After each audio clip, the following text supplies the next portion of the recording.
गरबी मट्टा माँ बैठे महरानी दाई वो, सबो भगताइनो मन के करथस भलाई वो। गरबी मट्टा माँ बैठे महारानी दाई वो, सबो भगतन मन के करथस भलाई वो। सुन ले थस सबो के पुकार, सुन ले थस सबो के पुकार, हे मैया महिमा तुर हावे वो अपार। हे मोर दाई कोनो नहीं पावे तोरे पार। गरबी मट्टा माँ बैठे महरानी दाई वो, सबो भगताइनो मन के करथस भलाई वो। गरबी मट्टा माँ बैठे महारानी दाई वो, सबो भगतन मन के करथस भलाई वो। सुन ले थस सबो के पुकार, सुन ले थस सबो के पुकार, हे मैया महिमा तुर हावे वो अपार। हे मोर दाई कोनो नहीं पावे तोरे पार।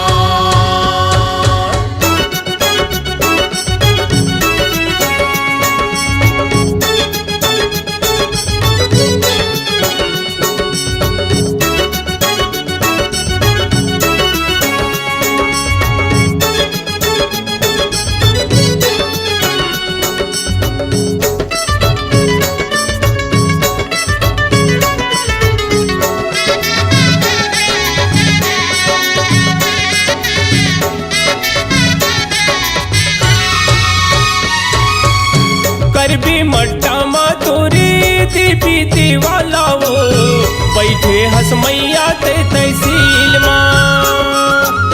बिगड़ की बात कोनो तोरी सेवा को मन की, छिनमा बना थस ते नसीब ला।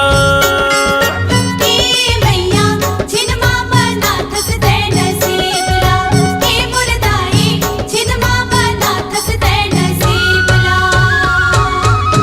गरबी मट्टा माँ तोरी देवी दीवाला वो, बैठे हस मैया ते तहसील माँ। बिगड़ की बात कोनो तोरे सेवा को मन की, छिनमा बना थस ते नसीब ला। हे मैया छिनमा बना थस ते नसीब ला, हे मोर दाई छिनमा बना थस ते नसीब ला। बैठे जहाँ विराजे मैया, बैठे जहाँ विराजे मैया कानेर के छाँव। हे मैया महिमा तुर हावे वो अपार। हे मोर दाई कोनो नहीं पावे तोरे पार।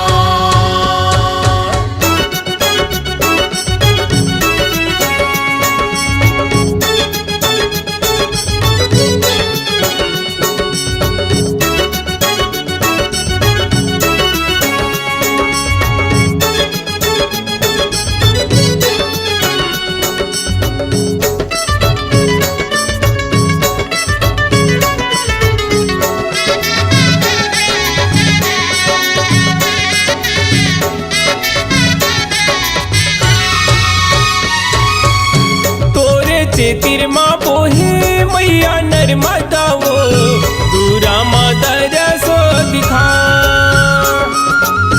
चैते कुंवारिक महीना आई नवरात्रि माँ, पंडा अठवाई ला चढ़ा।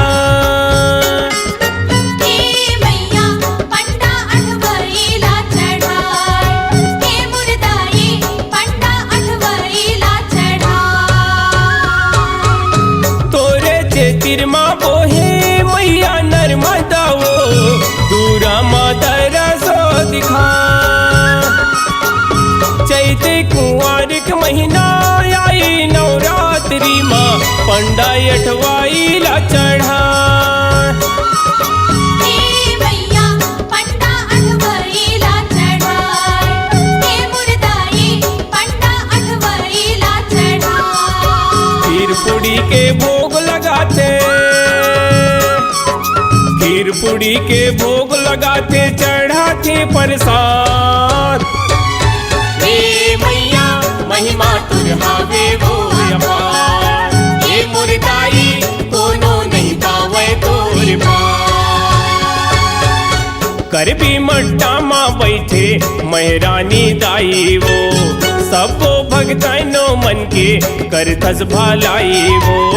गरबे मट्टा माँ बैठे महारानी दाई वो, सबो भक्तन मन के करथस भलाई वो। सुन ले थस साबो के पुकार, सुन ले थस साबो के पुकार, हे मैया महिमा तुर हावे वो अपार। हे मुर्दाई कोनो नहीं पावे तोरे पार। हे मैया महिमा तुर हावे वो